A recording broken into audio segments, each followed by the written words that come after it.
मैं स्टूडेंट था राजस्थान यूनिवर्सिटी का, तब वहां मजदूरों के बीच में जाकर मेटल फैक्ट्री बंद हो गई थी। मैंने खुद ने आंदोलन किया, मेटल फैक्ट्री फिर चालू हुई और चालू होने के बाद मेटल फैक्ट्री बहुत दिनों तक चली। फिर हमारी सरकार आई, फिर मैंने आंदोलन किया, फिर मेटल फैक्ट्री चालू हो गई। मेटल फैक्ट्री में 3000 से ज्यादा मजदूर काम करते थे। उन मजदूरों के साथ दिक्कत ये होगी, मजदूर मेटल फैक्ट्री में पार्टनर थे।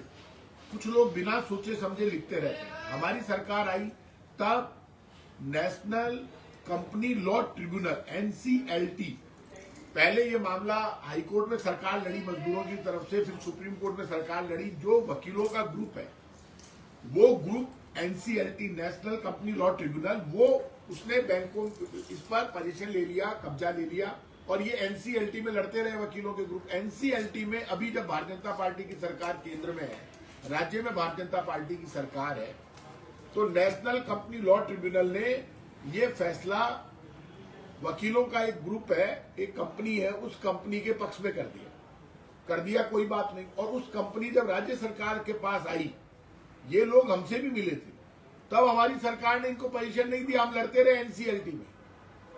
और हमने ये तय किया था हमारी सरकार में कि यदि एनसीएलटी में मजदूर हार जाएगा और नेशनल कंपनी लॉ ट्रिब्यूनल मजदूरों के खिलाफ फैसला दे देती है, मजदूरों को पैसे नहीं मिलते हैं, तो हम मजदूरों के पक्ष में NCLT national company law tribunal के फैसले के खिलाफ, क्योंकि वो तो प्राइवेट लोगों का ग्रुप है, हम मजदूरों के पक्ष में सुप्रीम कोर्ट जाएंगे।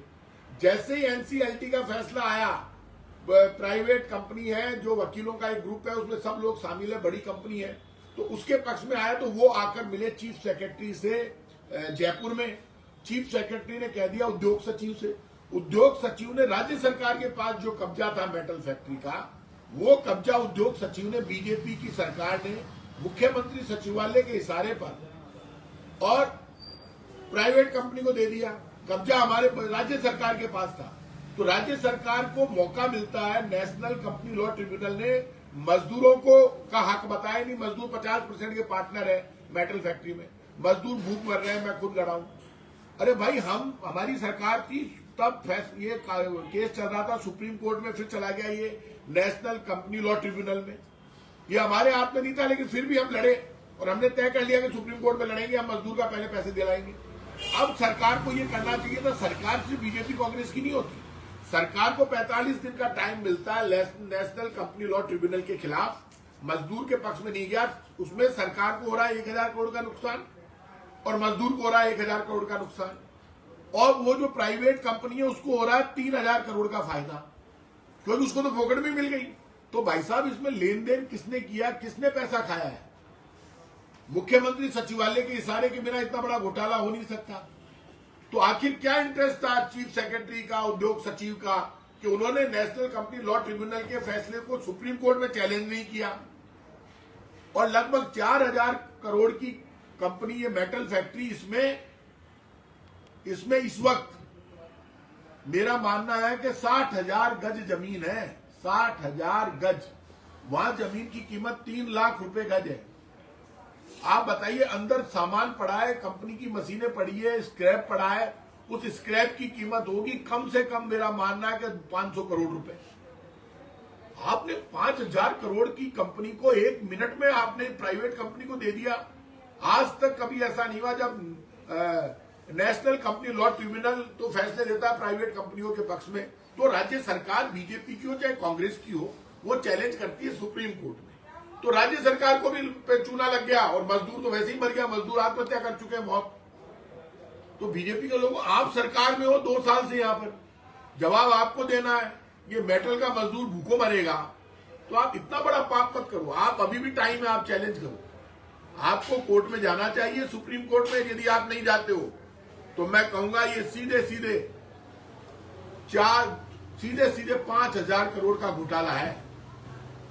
और मैं छोड़ूंगा नहीं, पूरे राजस्थान में घूमूंगा, आपकी पोल खोलूंगा। मेरे को जो आवाज सुन रहे हैं, ये राजस्थान सरकार के मुख्यमंत्री जी, उप मुख्यमंत्री जी, मंत्री, एमएलए, आप 5 रुपए नहीं छोड़ते किसी के। कोई किसी का बिजली का बिल बकाया हो तो कनेक्शन काट देते हो, पानी का बिल बकाया हो तो पानी का कनेक्शन काट देते हो आप, किसी का पैसा बकाया तो मकान की नीलामी कर देते हो, आप खेतों की कुर्की कर रहे हो बैंकों के चक्कर में। गरीब आदमी 1 लाख रुपए का लोन लाता है, उसके मकान पे ताला लगा रहे हो आप। गरीब आदमी का जीना आराम कर रखा है। आप कैसे कर सकते हो? मेटल का मजदूर तो आत्महत्या कर रहा है। और बीजेपी के लोगों, आपने नेशनल कंपनी लॉ ट्रिब्यूनल के फैसले पर प्राइवेट कंपनी को मेटल फैक्ट्री का कब्जा दे दिया। क्यों दे दिया आपने? आपके पास 45 दिन का टाइम है अभी भी। आपने कब्जा दे दिया, लेकिन अभी भी आप चैलेंज कीजिए सुप्रीम कोर्ट में। हाँ, सुप्रीम कोर्ट में यदि राज्य सरकार हार जाएगी, मजदूर हार जाएगा, तब देखेंगे, फिर मजदूर भी पार्टी बन जाएगा। तो राज्य सरकार का भी हिस्सा है मेटल फैक्ट्री में, अपना हिस्सा क्यों छोड़ रही है राज्य सरकार? राज्य सरकार भी पार्टनर है, मजदूर 50% का पार्टनर है। तो राज्य सरकार को तो पैसा मिलेगा, फायदा होगा। कम से कम यदि मजदूर को 1500 करोड़ रुपए सरकार दे भी देती है, तो भी 1500 करोड़ राज्य सरकार को मिलेंगे। सिर्फ 250-500 करोड़ रुपए, 250 या 300-400 करोड़ रुपए उस प्राइवेट कंपनी को देने पड़ेंगे। तो 5000 करोड़ रुपए दे रहे हो 400-500 करोड़ के बदले आप लोग। गलत बात है। मैं बीजेपी के लोगों से कहूंगा, इस जयपुर मेटल फैक्ट्री का बड़ा घोटाला आपने कर दिया। 45 दिन का टाइम है। आप इस नेशनल कंपनी लॉ ट्रिब्यूनल का मेटल फैक्ट्री में जो फैसला आया, आप इसके खिलाफ सुप्रीम कोर्ट में जाइए। आप नहीं जाएंगे तो ये साबित हो जाएगा कि सरकार में बहुत बड़ा भ्रष्टाचार हुआ है। और ये भ्रष्टाचार मुख्यमंत्री सचिवालय, उप मुख्यमंत्री, मंत्री, एमएलए और पूरी बीजेपी की मिलीभगत के बिना नहीं हो सकता। बड़ा पाप है, ऐसा पाप मत करो। कम से कम 200 मजदूर आत्महत्या कर चुके हैं। ये पाप नहीं करना चाहिए बीजेपी के लोगों। मेटल के मजदूर को बचाओ, मेटल को बचाओ। राज्य सरकार को 2000 करोड़ रुपए मिलेंगे, मजदूरों को भी 1500 से 2000 करोड़ रुपए मिलेंगे और 500 करोड़ रुपए में वो प्राइवेट कंपनी सेटिस्फाइड हो जाएगी। आप नेशनल कंपनी लॉ ट्रिब्यूनल का मेटल फैक्ट्री में जो फैसला आया है, उसको आप चैलेंज करो सुप्रीम कोर्ट में। यदि आप नहीं करोगे तो हम चुप नहीं रहेंगे, पूरे राजस्थान में आपकी चोरी की पोल खोलेंगे।